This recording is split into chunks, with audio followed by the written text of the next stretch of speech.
नमो हरिहंताणं नमो सिद्धाणं नमो आयर्याणं नमो वज्रायणं नमो लोहे सौवसावणं ऐसो पंच नमुकारो सौवपावभणासणो मंगलाणं च सव्येसि बडमं वै मंगलम् मंगलम भगवान वीरो मंगलम गौतम प्रभु मंगलम तुलभद्राद्या जैन धर्मोस्तु मंगलम। प्रवचनનો વિષય છે એક નારી જો કભી ન હારી। ભગવાન મહાવીરના સમયમાં બનેલી આ સત્ય ઘટના અને પૂજ્યપાદ આચાર્ય ભગવાન શ્રી પાદલિપ્ત સુરેશ્વરજી માળ સાહેબે રચેલી આ અદ્ભુત પ્રાકૃત ભાષાની એક અમૂલ્ય કથા જીવનની મુસાફરીએ નીકળેલા માણસે કેવા કેવા મુકામો વટાવવા પડે છે, કેવા અવરોધો ઓરંગવા પડે છે અને કેવા અંતરાયોની અગ્નિ પરીક્ષામાંથી સીતાની જેમ પસાર થવું પડે છે અને ભીષ્મ પિતામાની જેમ કેટલાક સંયોગોની બાણશૈયા ઉપર જોવું પડે છે। એ બધી જ વાતો આપણને આ કથા દ્વારા જાણવા માટે મળે છે। રાજગૃહની નગરી, સોમા શેઠાણી, ધનપાલ શ્રેષ્ઠીની હવેલી અને એ હવેલીની અંદરમાં એક શ્રમણી આરો અવરોથી ભરપૂર પોતાની આત્મકથા બતાવી રહેલા છે અને આત્મકથાના રસની અંદરમાં સમગ્ર પરિવાર એકદમ નિમગ્ન, એકદમ ઊંડો ડૂબી ગયો છે। સ્થળ, સમય, સંયોગોનું ભાન ભૂલી અને આત્મકથાના પ્રવાહની અંદરમાં જાણે કે એક તણાતા હોય, પાણીના પ્રવાહમાં જેમ લાકડું તણાય, એક પાંદડું તણાય, એમ આખો પરિવાર આ કથાના રસની અંદરમાં આગળને આગળ ખેંચાતો જાય છે। અને તરંગવતી સાધ્વીજી ભગવંતે પોતાની આત્મકથા આગળ વધારી સંયમીના ધવલ વસ્ત્રોની અંદરમાં છે।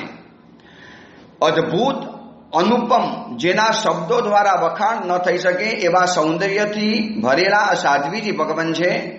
છતાં પણ સંયમ, પોતાની શીલ, પોતાનું મર્યાદા અને પોતાના મહાવ્રતોની મર્યાદાને સમજનારા સાધ્વીજી ભગવાન પોતાની આત્મકથા જ્યારે એક પરિવાર પૂછી રહેલો છે ત્યારે પરિવારને નિખારસ રીતે પોતાની આત્મકથા આગળને આગળ વધારતા એમ કહે છે કે આજે 108મા આમીલનું મારું પારણું હતું, ગઈકાલે ઉપવાસ કર્યો 107 આમીલ ઉપર એક ઉપવાસ, અને આજે મારું પારણું હતું। પૂજા વગેરે પ્રભાતિક બધા જ કાર્યો પતી ગયા। માં લેવા માટે આવી, ચલ બેટી પારણું કરવા। અને જ્યાં મને માં લેવા માટે આવી, મેં જોયું કે માને આજે બહુ અદ્ભુત વસ્ત્રો પહેરેલા હતા। માં આપણી તૈયારી શેના માટે? બેટા તારું આજે પારણું છે, 108 આમીલનું પારણું। આ પરિવારની અંદરમાં પ્રથમ વખત કોઈએ આટલી તપસ્યા કરી છે। બેટા ઘરની અંદરમાં આટલી સુખ અને સુવિધા, આટલી સમૃદ્ધિ, આટલી સંપન્નતાની વચમાં પણ બેટા તને આવું આમિલ કરવાનું મન થયું છે, લાખ લાખ ધન્યવાદ આપીએ છીએ। આખો પરિવાર થન કરે છે, ચલ પારણું કરવા માટે। અને હું જેવી ભોજન ખંડની અંદરમાં પ્રવેશ કરું છું અને મારી આંખો ચકિત થઈ ગઈ, મારી આંખો વિસ્ફારિત બની ગઈ, મારા ચહેરા ઉપર આનંદ અને આશ્ચર્ય લેપાઈ ગયું। શું તૈયારી કરેલી હતી? હજી તો ભોજન ખંડની અંદરમાં પ્રવેશ કરું, અમારા પરિવારની અંદરમાં આખો એક માર્ગ સ્પેશિયલી ભોજન ખંડ તરીકે હતો, જેમાં દાસ દાસીઓ માત્ર ભોજનની તૈયારી કરે, ભોજનનું થાય, જ્યાં ભોજન સિવાય કોઈ પણ વાત ન થાય, સ્પેશિયલી ભોજન ખંડ બનાવેલો હતો। 8 ભાઈ અને ભાભી ભોજન ખંડના બરોબર દરવાજા ઉપર, પ્રવેશ દ્વાર ઉપર એક સરખા બંને જણાએ કપડાં પહેરી અને જાણે કે મારા સ્વાગત માટે ઉભેલા હતા। દરેકના હાથની અંદરમાં ફૂલોની પાંદડીઓ ભરેલી હતી અને જેવી અંદરમાં એન્ટ્રી મારી, અમારી વારી બેન, અમારા તપસ્વી બેન, અમે તમને વધાવીએ છીએ। અને વધાવતા મારા મસ્તક ઉપર ફૂલોની પાંદડીની વર્ષા કરતા કરતા બે બાજુ, આગળ હું ચાલું, પાછળ મારી માતાજી ચાલે, અને એક બાજુ 8 ભાભીઓ ચાલે, એક બાજુ 8 ભાઈઓ ચાલે, અને મને સ્વાગત કરતા અને રસ્તાની અંદરમાં બે બાજુ મારા ચાલવાના રસ્તાની અંદરમાં આખી ફૂલોની શેર બિછાવેલી હતી। મારા પગ ઉપર ફૂલો ન આવે એવી રીતે બે બાજુ ફૂલોની શેર બિછાવેલી હતી। અને એમાંથી આગળ વધતા મેં જોયું કે મારા માટે ભોજન ખંડની વચની અંદરમાં ક્યારેક બહુ વિશિષ્ટ કાર્ય માટે બહાર કઢાતો એવો સુવર્ણ જડિત એવો રત્નોનું સિંહાસન આજે બહાર કાઢેલું હતું અને એ સિંહાસન ઊંચી બેઠક ઉપર મૂકેલું હતું. આજુબાજુની અંદરમાં ચંદરવા બાંધેલા હતા. અદ્ભુત શોભા કરેલી હતી અને મારા 108 આંબિલ નિમિત્તે મારા એ સુવર્ણ રત્ન જડિત સુવર્ણ સિંહાસનની આજુબાજુની અંદરમાં 108 દીવા મૂકેલા હતા. અને દીવાની પણ એક નવી રચના હતી, નવી શોભા હતી, જાણે કે દીપકની રંગોળી બનાવેલી હતી. આખો ભોજન ખંડ એક સ્વર્ગના ખંડ જેવો બનાવેલો હતો. હું ગદગદ બની ગઈ. સૌ પ્રથમ પિતાજીને પગે લાગી, પિતાજીએ આશીર્વાદ આપ્યા. માતાજીને પગે લાગી, માતાજીએ આશીર્વાદ આપ્યા. 8 ભાઈઓને પણ હાથ જોડ્યા, 8 ભાભીઓને હાથ જોડ્યા. અને મેં કીધું આ તમારો સાથ સહકાર હતો. મેં તો તપસ્યા કરી છે, સાથે તમે પણ તપસ્યા કરી છે. મને પણ ખબર છેલ્લા 108 દિવસથી આ ઘરની અંદરમાં તમે મીઠાઈ પણ નથી ખાધી, માત્ર મારા કારણે. ચલો મેં તો આમિલ કર્યા મારા પોતાના સ્વાર્થ ખાતર. મારું પોતાનું એક હેતુ હતો, મારું પોતાનું લક્ષ્ય હતું. તમારું લક્ષ્ય હતું માત્ર બસ તરંગવતી, માત્ર મારું સ્નેહ, મારી ઉપરનો પ્રેમ. આજે તમારે પણ પારણું રહેલું છે. બધાએ આગ્રહ કરી મને સુવર્ણના સિંહાસન ઉપર બેસાડી. આગળ એક ટેબલ મૂક્યું. ટેબલ ઉપર એક રત્ન જડિત સુવર્ણનો થાળ મૂક્યો. સોનાના થાળી વાડકા મૂક્યા. બસ પિતાજી અને માતાજી, ભાભીઓ અને ભાઈઓ પારણું કરાવવા માટે મથે છે, પરંતુ મારી નજર વારંવાર જતી હતી દરવાજા ઉપર. બેટી કોઈની રાહ જોઈ રહેલી છે, બેટી કોઈ આવી રહેલું છે. અને મેં સારસિકાને ઈશારો કર્યો. સારસિકા આવ્યા કે નહીં, ગુરુદેવ આવે કે નથી આવે, હું આમંત્રણ આપીને આવી છું. અને મેં પિતાજીને કીધું, પિતાજી આમંત્રણ આપવા માટે ગઈ હતી ગુરુદેવને, અને વિમલમતી ઉપાધ્યાય ભગવાન પધારતા જશે. મેં પારણા માટે આમંત્રણ આપ્યું છે. ઓહો બેટી, બહુ સારું કાર્ય કર્યું. આ તો અમને પણ યાદ ના આવ્યું. હજી આ બધી વાતોચીતો થાય એટલામાં વિમલમતી ઉપાધ્યાય ભગવાન પણ પધારી ગયા. બહુ સમયના શિસ્તના પાલક રહેલા હતા. આવ્યા, પરમાત્માની સ્તુતિ ગાન કરી, બધાએ અનુમોદના કરી અને ભાવ વિભોર બની 8 ભાઈ, 8 ભાભી, માતાજી, પિતાજી અને વિમલમતી ઉપાધ્યાય ગુરુ ભગવંતે બધાએ જ્યારે મને પારણું કરાવડાયું અને મારી આંખોમાંથી જે આંસુ પડતા જાય, બેટી આ તારા આનંદના આંસુ છે. બસ વાતો થતી જાય, પારણું થતું ગયું. 8 ભાઈઓ જમવા માટે બેઠા, 8 ભાભીઓ બેઠા. આ બધાના માટે એક એક બાજોડ મૂકેલા હતા, એક એક ખંડ મૂકેલા હતા, એક એક સુવર્ણની થાળીઓ મૂકેલી હતી. વિમલમતી ઉપાધ્યાય ભગવાન પણ અહીંયા જમવા માટે બેઠા. જમતા ગયા, વાતો થતી ગઈ. સમય ક્યાં પસાર થયો ખબર ન પડી. વાતો વાતો વાતો વાતોની અંદરમાં વાત ત્યાં સુધી પહોંચી ગઈ. વિમલમતી ઉપાધ્યાય ભગવંતને મારા પિતાજી કહેતા હતા કે ગુરુદેવ આ 108 આંબિલ તો એના પરિપૂર્ણ થઈ ગયા અને 108 આંબિલનું એને જાણે કે ફળ પણ મળી ગયું. ગુરુદેવના ચહેરા ઉપર પ્રશ્નાચિહ્ન આવી ગયું. એટલે પિતાજી બોલ્યા કે આપને ખબર હશે ને, તરંગવતી આપને કોઈ પણ વાત ન કે એવું ક્યારે બને નહીં. આપને કદાચ સપનાની વાત કરી હશે અને સપનાની અંદરમાં એને જોયું છે કે એના હાથની અંદરમાં એક ફળ મળ્યું છે. અને એ ફળ જ્યારે એના હાથની અંદરમાં આવ્યું અને મને પણ એને જ્યારે વાત કરી ત્યારે મેં કીધું હતું કે બેટા તને તારી આ મનની ઈચ્છા, તારો આ મનનો મનોરથ, બહુ ઉત્તમ કક્ષાનો વ્યક્તિ, બહુ ખાનદાન પરિવારનો વ્યક્તિ, બહુ ઉત્તમ કક્ષાનો વ્યક્તિ તારા જીવનની અંદરમાં પ્રવેશ કરશે. બસ હવે થોડા દિવસોની અંદરમાં તરંગવતીના લગ્ન મારી લેવા છે અને એને બહુ ભાવ સાથે, બહુ પ્રેમપૂર્વક આ ઘરમાંથી મારે વિદાય આપવી છે. એમ થાય છે કે તરંગવતીને મારે ઘરમાંથી કાઢવી જ નથી, પરંતુ ગુરુદેવ આપ પણ સમજો છો દીકરી છે, મારે વિદાય તો આપવી જ પડશે. આ બધી વાતોચીતોની અંદરમાં વળી પાછું મને પદ્મદેવનો વૃત્તાંત યાદ આવી ગયો કે પદ્મદેવ શું કરતો હશે. એક સેકન્ડ માટે મનમાં એવો પણ વિચાર આવી ગયો કે કદાચ પારણું કરાવવા માટે અહીંયા ઉપસ્થિત હોત તો. પરંતુ મને મારી આ કલ્પના ઉપર મને પોતાને હસવું આવી ગયું. ક્યાંથી ઉપસ્થિત હોઈ શકે? અમારી કુલ મર્યાદા, અમારા કુલ આચારો, અમારી પરંપરા અને અમારી મર્યાદા અમે ક્યારે ઓળંગીએ પણ નહીં. અને ગુરુદેવની સાથે પિતાજી જ્યારે વાતો કરતા હતા અને હું ખોવાઈ ગઈ એ બધા વિચારોની અંદરમાં, વાતો થતી ગઈ, હાસ્ય લીલાતું ગયું, લોકો મજાક કરતા ગયા, ભાભીઓ પણ કહેતી ગઈ બસ હવે તરંગવતી થોડા દિવસની આ ઘરમાં મહેમાન રહેલી છે, પછી અમને ભૂલી જવાની. ભાઈઓ પણ અલગ મલકની વાતો કરતા હતા, પરંતુ મારા મનની હાલત હું સમજતી હતી કે કઈ રીતે મારે આ બધો વૃત્તાંત મારા પિતાજીને કહેવાનો, મારે પિતાજીને કહેવું હતું. પરંતુ એક શરમ, એક મર્યાદા, એક કુલ આચાર અને મારા પિતાજીનો એક શિસ્તબદ્ધ નેચર, મારો એક વખત જો ના પડી ગઈ તો મારા પિતાજીની હા જીવનમાં ક્યારેય પણ ન પડે, આવું વર્ષોથી જાણતી હતી. અને અમારા આખા પરિવારની અંદરમાં 8 ભાઈઓ મારા પિતાજીની આજ્ઞાની ઉપરવટ થઈને ક્યારે પણ કશું જ ન કરે. આ અમારા ઘરના સંસ્કારો હતા અને પિતાજીનો પણ જે શિસ્તવાળી જે એક પદ્ધતિ હતી એમાં અમે એવા ટેવાયેલા હતા.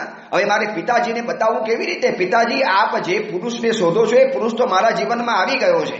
પિતાજી હવે પુરુષ આ નજરમાં છે, આ બહુ નજીકની અંદરમાં છે, આ જ નગરમાં વસવાટ કરે છે. પરંતુ મારે કેવી રીતે પારણું પતી ગયું, હું ઊભી થઈ ગઈ, ઉપર પહોંચી ગઈ અને ઉપર પહોંચીને જે આડી પડી મારા શયનખંડની અંદરમાં અને પથારીની અંદરમાં આરોટા સારસિકાને એક જ વાત કરતી છું, સારસિકા હવે શું થશે, હવે કેવી રીતે કરવાનું, આ બધું કેવી રીતે આગળ વધશે, પિતાજીને વાત કરવી કેવી રીતે, પિતાજીને મારે જ કહેવું પડશે. પરંતુ થોડોક મોકો જોવા દો, સમય જોવા દો. આ બધાની અંદરમાં 2-4 દિવસો નીકળતા ગયા, દિવસો આગળ ને આગળ વધતા ગયા. કૌમુદી મહોત્સવ પતી ગયા ને 1 સપ્તાહ પૂરું થઈ ગયું અને અંદરમાંથી મને બહુ કુતૂહલ થયા કરે કે પિતાજીને હું વાત બતાવું કેવી રીતે, પિતાજીને વાત કેવી રીતે બતાવું. માતાજીને કહેવાનો કોઈ મતલબ હતો નહીં. ભાઈઓને કદાચ કહું તો ભાઈઓ છેલ્લે એ જ કહેવાના હતા બાંધવો કે પિતાજીને વાત કર. और પિતાજીને મારે કેવી રીતે વાત કરવાની, આ મૂંઝવણની અંદરમાં અને રોજ ઘરની અંદરમાં મારી લગ્નની વાતો થયા કરે. પિતાજીએ જે દિવસે પારણાના દિવસે કીધું બસ હવે થોડા દિવસોમાં તરંગવતીના મારે લગ્ન લેવાના છે, નક્કી કરવાનું છે. અને મારી ભાભીઓ મારી મજાક કરે, ભાઈઓ પણ મજાક કરતા જાય. પરંતુ એ લોકોને ખબર નથી કે આ તમારી બેન અંદરમાંથી કેટલી મૂંઝવણની અંદરમાં છે. આ બધા મૂંઝવણની અંદરમાં જો મારો કોઈ સહારો હોય તો માત્ર હતી સારસિકા, જેનો મારી દિલની વાત બતાવી શકતી હતી, બધી જ દિલની વાત એની સમક્ષ રજૂ કરી શકતી હતી. દિવસો પસાર થતા ગયા, પરમાત્માની ભક્તિ થતી ગઈ, કલાનો અભ્યાસ થતો ગયો, રૂટીન જીવન ચાલતું ગયું, દૈનિક પ્રમાણે જીવન આગળ વધતું ગયું.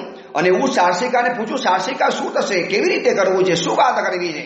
સારસિકા મને કે સખી ઉતાવળી નહીં થાય, આ પ્રસંગની અંદરમાં મન કાબુની અંદરમાં અરે હું પણ સમજુ છું, તારી મનસ્થિતિ હું પૂરેપૂરી સમજુ છું કે ગત ભવનો તારો આ સ્નેહ તને આ ભવની અંદરમાં વ્યાકુલ બનાવે છે.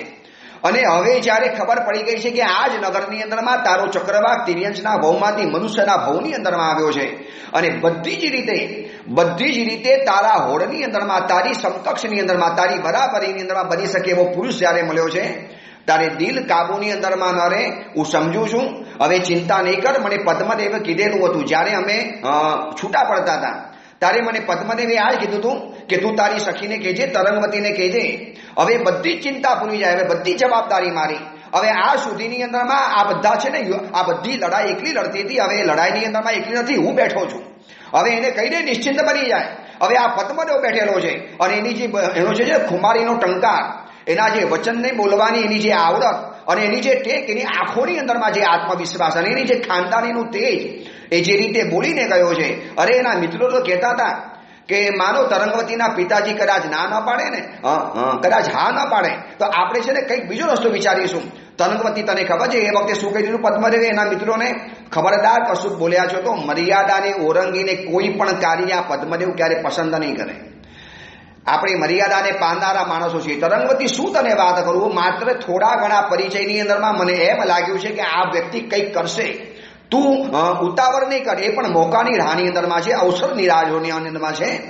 અને એક દિવસ એવું બન્યું, હું મારા ખંડની અંદરમાં બેઠેલી હતી, ચિત્રકલાનો અભ્યાસ કરતી હતી અને પાછળથી મારું મુખ પૂર્વ દિશાની અંદરમાં ઉગેલા સૂર્ય તરફ હતું, વાતાયન તરફ બેઠેલી હતી અને એક ચિત્ર ફલક ઉપર એક જંગલનું ચિત્ર દોરી રહેલી હતી અને મારી પીઠ દરવાજા તરફ રહેલી હતી અને પાછળથી સારસિકા ભાગતી આવી. કોકનો દોડવાનો અવાજ આવ્યો અને પાછળ જોવું એની પહેલા મારી 2 આંખ ઉપર હાથ બંધ કરી મારા ગળા ઉપર પડી અને મારા માથા ઉપર માથું રાખી અને કહેવા માંડી, સખી ખુશ થઈ જા, સખી નાચવા માંડ, સખી હવાની અંદરમાં ઉડવા માંડ. આ સમાચાર તે સાંભળ્યા, તને ખબર પડી નીચે પદ્મદેવના પિતાજી ધનદેવ આખા પરિવાર સાથે, સમગ્ર પરિવારને લઈ અને તારા માટે માંગણી કરવા માટે આવ્યા છે. સખી તું હવે અહીંથી ચાલી જવાની, તો અહીંયાથી વિદાય પામી જવાની, મને સાથે લઈને જશે કે નહીં જાય, મને ભૂલી પણ નહીં જાય ને, હવે આ ઘર તારે છોડી દેવાનું.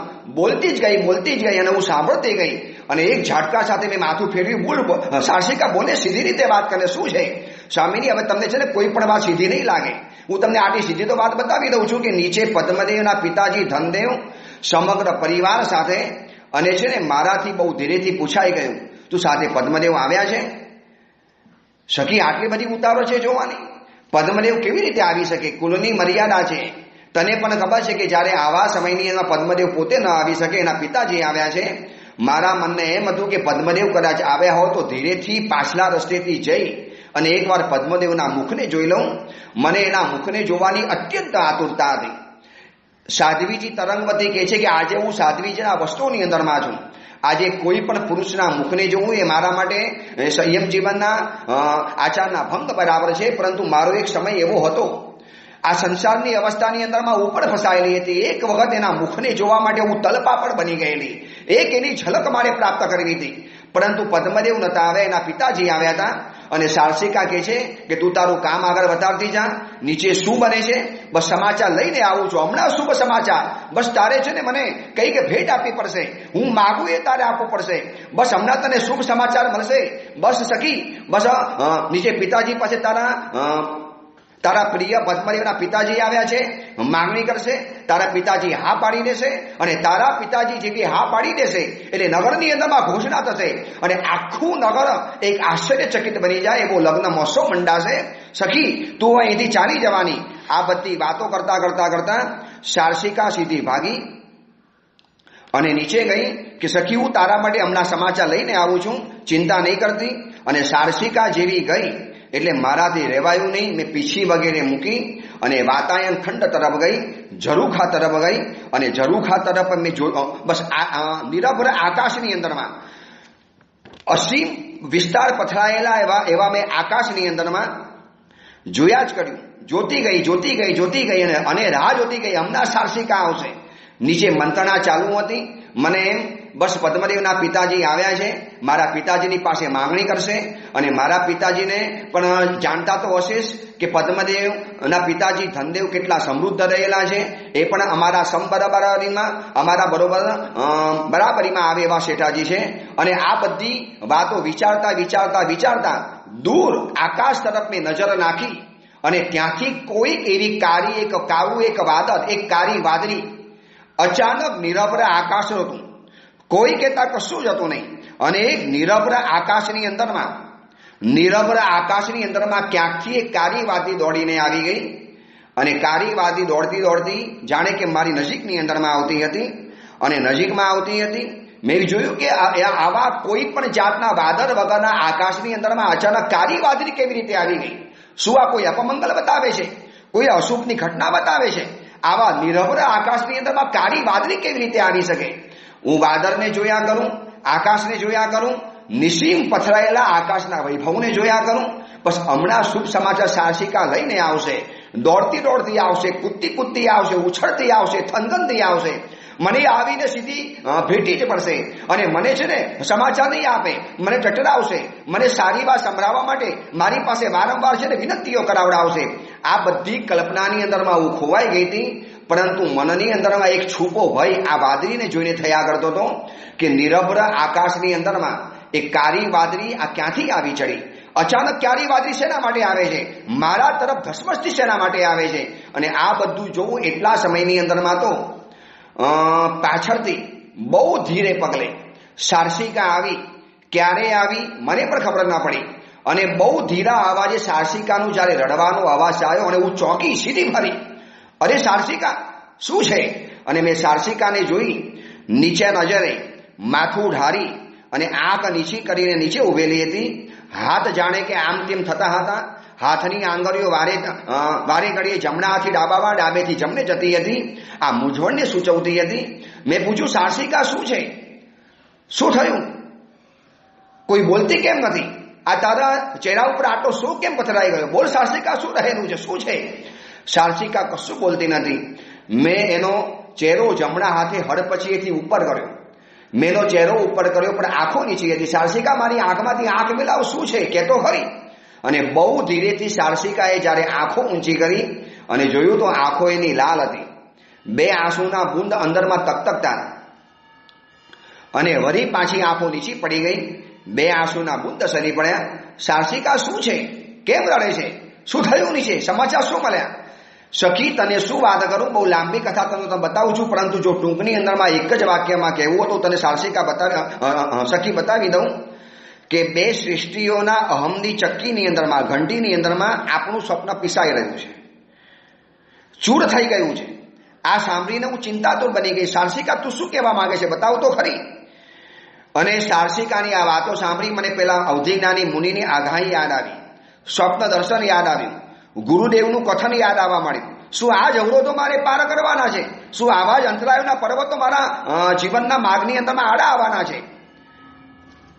શું વિચાર્યું હતું?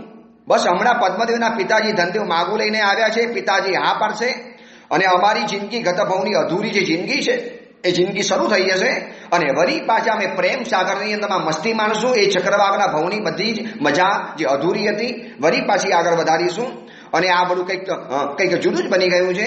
મેં સારસિકાને ધીરેથી આસન ઉપર બેસાડી, હું પણ આસન ઉપર બેસી સુખાસન ઉપર. મેળું માંડીને વાતો કર, શું થયું છે, નીચે બતાવ ને શું થયું છે. અને સારસિકાએ કહેવા માંડ્યું કે પદ્મદેવના પિતાજી સાઠવા ધનદેવ સગા સંબંધીઓ સાથે, બહુ મોટા પરિવાર સાથે, બહુ મોટા ભેટના સાથે નીચે આવેલા હતા. હું તને ઉપર કહેવા માટે પણ આવી. હું જેવી સીધી નીચે ગઈ, મંત્રના ખંડના એક વાતાયનના ગવાક્ષમાંથી, ઝરૂખામાંથી મેં આ બધું જોતું, બરોબર જોયું. બધી ઔપચારિક વાતો ચાલતી ગઈ, કૌમુદી મીરાની વાતો ચાલતી ગઈ, બિઝનેસની વાતો ચાલતી ગઈ. પદ્મદેવના પિતાજી ધનદેવ બહુ મોટા સાર્થવા છે, ગામ ગામ એમના વહાણો ફરે છે, સાર્થવા ફરે છે, ગામ ગામ એમના સાર્થ ફરતા જાય અને દેશ વિદેશની અંદરમાં વેપાર પણ ચાલતા જાય છે. આ ઔપચારિક વાતોમાંથી ધીરે ધીરે ધીરે ધીરે ધનદેવ સાર્થવા પદ્મદેવના પિતાજી મૂળ વાત ઉપર આવ્યા. શ્રેષ્ઠી, આજે હું તમારી પાસે એક વિનંતી લઈને આવ્યો છું, આજે હું તમારી પાસે એક માંગણી લઈને આવ્યો છું, ખોરો પાથરવા માટે આવ્યો છું. શેઠ, મારો દીકરો છે પદ્મદેવ, આપ જાણતા જ હશો, એ પણ મારા બિઝનેસની અંદરમાં, એ પણ મારા ધંધા અને વેપારની અંદરમાં ખૂબ હોશિયાર બની ગયો છે. અને શેઠ, એ મારા દીકરા માટે એ પણ હોશિયાર થઈ ગયો છે, યુવાન થઈ ગયો છે અને એના મનની અંદરમાં પણ તરંગવતી વસી ગઈ છે અને એને મનની અંદરમાં સંકલ્પ કર્યો છે કે આ જિંદગીની અંદરમાં મારા જીવનની જો સાર્થવા બનશે, મારા જીવનની સંગીની જો કોઈ બનશે તો માત્ર તરંગવતી બનશે. અને એના ઈચ્છાને માન આપી અને આજે હું તમારી પાસે તરંગવતીનું માગું મૂકવા માટે આવ્યો છું. શેઠ, મારી આટલી વિનંતી માનો. મને પણ ખબર છે કે તમારી પાસે સેંકડો યુવકોની માગણી આવી છે, ઘણા શ્રેષ્ઠીઓની માગણી આવી છે, પરંતુ હું તમને સાચી વાત કરું, મારો પદ્મદેવ પણ છે ને કલાની અંદરમાં કુશળ રહેલો છે, ધર્મ વિજ્ઞાનની અંદરમાં બહુ વિશારદ છે, એ પણ સાહસિક છે, પરાક્રમી છે. એક યુવાનની અંદરમાં હોવી જોઈએ બધી જ કલા અને બધી જ આવડત મારા પદ્મદેવની અંદરમાં છે અને તમારી તરંગવતી અને પદ્મદેવનો બહુ સારો મેળ જામશે. શેઠ, મારી વિનંતી છે, એક મારી ઈચ્છા છે કે આપણે બંને જણા એક સંબંધના દોરની અંદરમાં બંધાઈએ અને મારા પદ્મદેવની સાથે તમારી તરંગવતીના વિવાહ થાય, તરંગવતીના લગ્ન થાય, આવી મારી માંગણી છે. અને આ બસ આટલું બોલી અને ધનદેવ અડક્યા. પરંતુ છે ને સખી, તારા પિતાજી ઋષભસેન શ્રેષ્ઠી કશું જ ન બોલ્યા. થોડો સમય પસાર થયો એટલે વળી પાછું ધનદેવ આગળ બોલ્યા કે શ્રેષ્ઠી, ચિંતા નહીં કરતા, તમારી દીકરીને માગનારા ઘણા છે, પરંતુ મારા પદ્મદેવની ઈચ્છા તરંગવતી સાથે લગ્ન કરવાની છે. હું પણ સમજુ છું કે તમારી દીકરી લાખોની અંદરમાં એક છે. આવી કન્યાનો જોટો આ વિશ્વની અંદરમાં કદાચ મળી શકે એમ નથી. એનું બે મિસાલ સૌંદર્ય, એની કલા, એના સંસ્કારો, એની ખાનદાની, આખા નગરની અંદરમાં એની સુવાસ ફેલાયેલી છે. શેઠ, ચિંતા નહીં કરતા, તમે કહેશો એટલા હીરા માણેક મોતી ઉછેરે વેડવા તૈયાર છું. શેઠ, બોલો શું કરવાનું છે? તમે કોઈ કરવા તૈયાર છો? બસ શેઠ, તમે ખાલી ઈશારો કરો, મારી બધી સંપત્તિ કુરબાન કરવા તૈયાર છું. મારા દીકરાની ઈચ્છા મારે પરિપૂર્ણ કરવી છે. શેઠ, બસ મારી વિનંતી ઠુકરાવતા નહીં, મારી આટલી વિનંતી માનો. અને સખી, તારા પિતાજી, સારસિકા બધું વિસ્તારથી કહેતી હતી, સખી તારા પિતાજીની છે ને આંખો થોડીક લાલ થવા માંડી. શેઠ, તમે મારી દીકરીને પૈસાથી ખરીદવા માંગો છો? અને વાત છે ને આખી આડા પાટે ચડી ગઈ, ઉલટા પાટે ચડી ગઈ. પદ્મદેવનો એવો કહેવાનો ભાવ નહોતો, પરંતુ છે ને આ સુધીની અંદરમાં તારા પિતાજી દરેક શ્રેષ્ઠીઓને ના પાડતા ગયા. હકીકતમાં નાતું પાડતી હતી અને આખા નગરની અંદરમાં હવા એવી ફેલાઈ ગઈ છે કે ઋષભસેન શ્રેષ્ઠી ઘમંડી બની ગયા છે.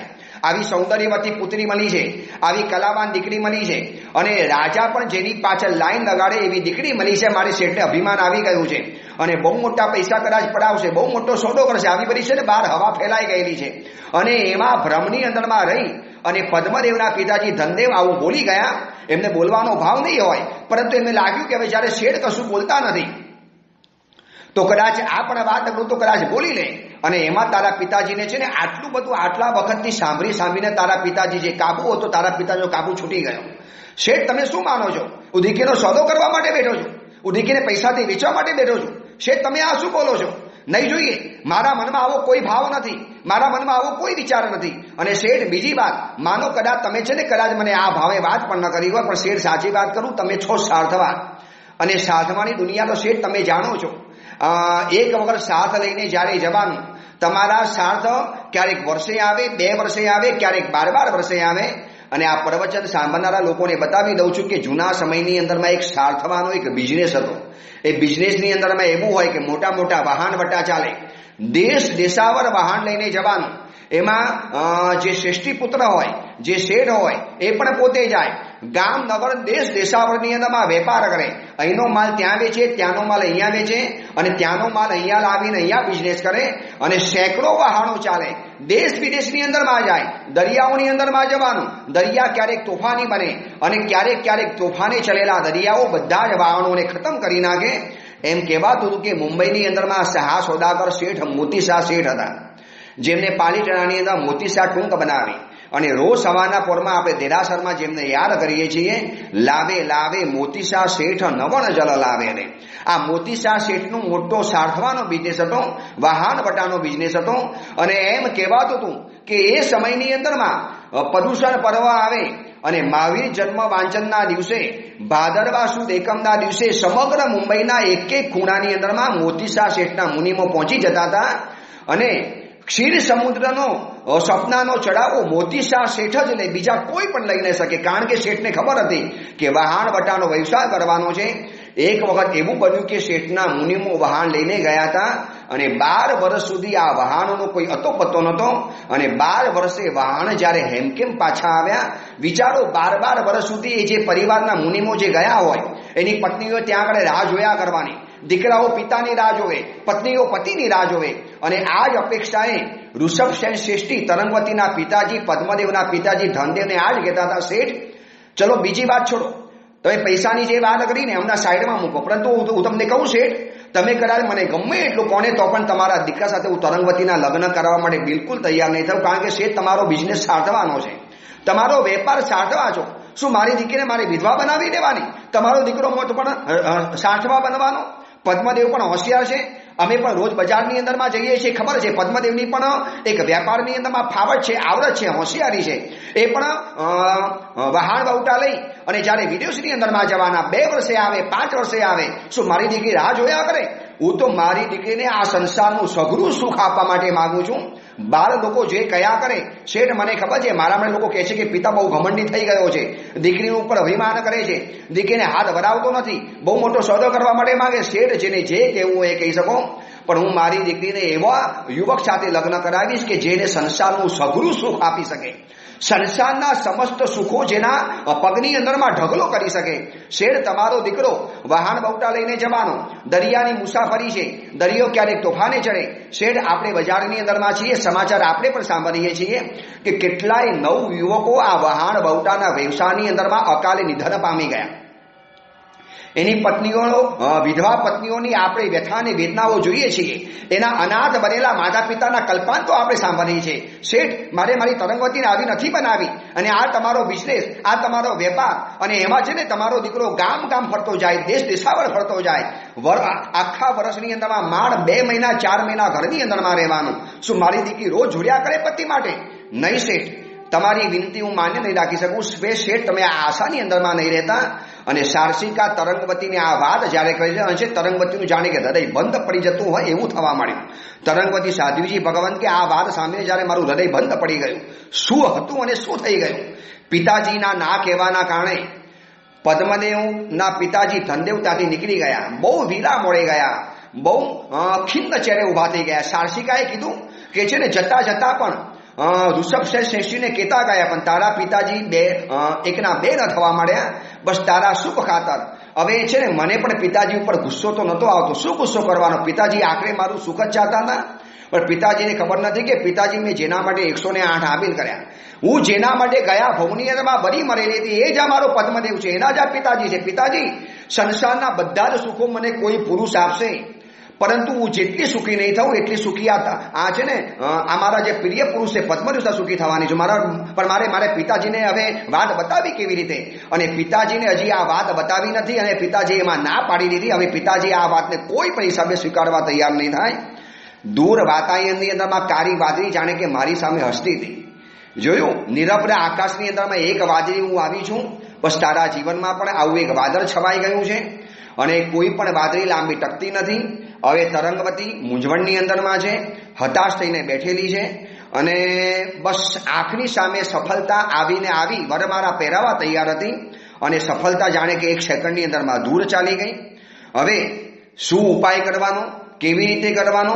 પણ તરંગવંતી છે ને 1 સેકન્ડમાં મૂંઝાય તો ખરી. 2 પગની માથું નાખી અને માથું નીચું ઢાળીને બેસી ગઈ. સાર્થિકાના હૃદયમાં પણ ધ્રાસકો પડી ગયો. શું કરું? મારી સખીને ખુશ કેવી રીતે રાખી શકું? આટલી બધી મહેનત કરીને પદ્મદેવને શોધીને તો આવ્યા, પરંતુ વાત આખી અહીંયા બગડી ગઈ. 2 શ્રેષ્ઠીઓના અહમના કારણે અને ઋષભ શ્રેષ્ઠી તરંગવતીને વધુ પડતી સુખી કરવાના કારણે સાધવાની સાથે લગ્ન કરાવવા તૈયાર નહોતા. હવે શું થાય છે? આગળ ઉપર કેવી રીતે રસ્તો કાઢે છે?